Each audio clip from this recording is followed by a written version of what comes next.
Hello friends, welcome back to my channel. मैं numerologist Bharti Ran Singh आज फिर आपसे मिलने आई हूँ। और आज हम बात करने वाले हैं how to detect health sector की न्यूमरोलॉजी के हिसाब से किस तरह हम हेल्थ सेक्टर को डिटेक्ट कर सकते हैं। यानी कि हम किस तरह से मालूम कर सकते हैं कि हमारा हेल्थ सेक्टर अच्छा होगा या खराब होगा, और हमें क्या क्या जानकारी लेनी चाहिए और क्या क्या हमें प्रिकॉशन लेना चाहिए, जिससे कि हम हमारे हेल्थ सेक्टर को अच्छी तरह से सुधार सकते हैं। तो चलिए हम स्टार्ट करते हैं अपना आज का वीडियो। पहला तो हमें जो हेल्थ सेक्टर के बारे में जानकारी मिलती है वो नंबर 7 से मिलती है, यानी कि केतु से। अगर हमारे बर्थ चार्ट में मल्टीपल 7 अवेलेबल है, यानी कि 7 का अंक जो है वो 2 से 2, 3, 4, 5, 6 जितना भी ज्यादा बार आएगा तो हमारा हेल्थ सेक्टर खराब हो सकता है। यानी कि अगर किसी की डेट ऑफ बर्थ में 2 टाइम्स 7 आया हो या 3 टाइम्स 7 आया हो या 4 टाइम्स 7 आया हो, तो हम बोल सकते हैं कि इस इंसान का हेल्थ सेक्टर खराब हो सकता है। और सेकंड पॉइंट, कि अगर किसी का डेट ऑफ बर्थ में ड्राइवर कंडक्टर जो होता है वो भी अगर एंटी हो, जैसे कि 18, 81, 28, 82, 36, 63, इस तरह के अगर कॉम्बिनेशन हो, एंटी कॉम्बिनेशन हो, तो भी हम बोल सकते हैं कि उस इंसान का हेल्थ सेक्टर खराब होगा। यानी कि वो इंसान हमेशा बीमार रहता होगा, किसी न किसी बीमारी से वो हमेशा परेशान रहता होगा।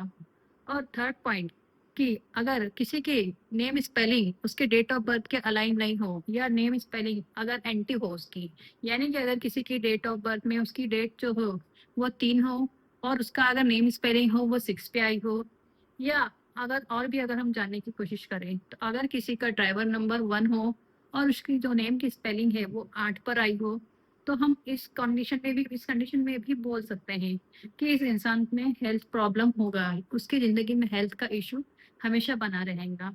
इसी तरह हम डिटेक्ट कर सकते हैं कि किसी इंसान के केस में हेल्थ सेक्टर किस तरह का है उसका, उसकी हमें न्यूमरोलॉजी के हिसाब से जानकारी मिलती है।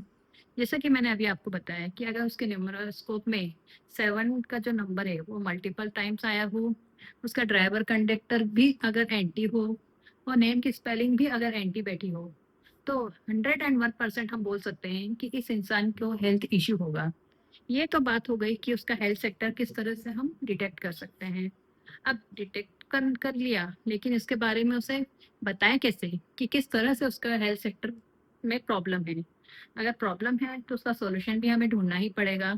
तो हम न्यूमरोलॉजी के हिसाब से उसे बता सकते हैं कि आपका जो ड्राइवर कंडक्टर कॉम्बिनेशन है वो एंटी है, उसे ठीक कर लेना चाहिए। और जो नेम की स्पेलिंग है, हम नेम की स्पेलिंग भी उसकी करेक्शन करके उसके हेल्थ सेक्टर को इम्प्रूव कर सकते हैं। और हम उसके सेकंड थिंग हम उसे बता सकते हैं कि उसे गायत्री मंत्र का रोज 24/7 उसे सुनना चाहिए।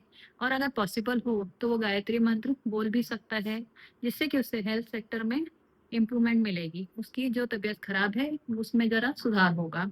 और थर्ड पॉइंट, हम उसे गायत्री यंत्र भी प्रोवाइड करते हैं, जिससे कि उसे बहुत ज़्यादा ही हेल्प मिलती है उसके हेल्थ सेक्टर को अच्छा करने में, उसकी तबीयत ठीक होने में। इस तरह से हम 3 तरह से उसके चार्ट का एनालिसिस करके उस इंसान को बता सकते हैं कि आप आपके नेम की स्पेलिंग चेंज कीजिए, अच्छे नंबर्स पे लाइए जो कि आपके डेट ऑफ बर्थ के अलाइन होंगी, गायत्री मंत्र सुनिए और गायत्री यंत्र भी पहनिए, जिससे कि उसे जो उसके जो डेट ऑफ बर्थ में जो प्रॉब्लम्स है उस प्रॉब्लम का हम सॉल्यूशन देकर उसे उसकी हेल्थ में जो सुधार करना चाहिए वो सभी कर सकते हैं। और डॉक्टर तो है ही फिर मेडिसिन देने के लिए। मेडिसिन के साथ में हम अगर न्यूमरोलॉजी की मदद ले तो भी बहुत 100% हम उसे सफलता प्राप्त कर सकते हैं और उसकी हेल्थ में इम्प्रूवमेंट ला सकते हैं। अगर आपको मेरी ये वीडियो अच्छी लगी तो प्लीज़ इसे लाइक कीजिए, शेयर कीजिए और सब्सक्राइब कीजिए। मिलते हैं अगली वीडियो में एक नए टॉपिक के साथ। Thank you so much. God bless you.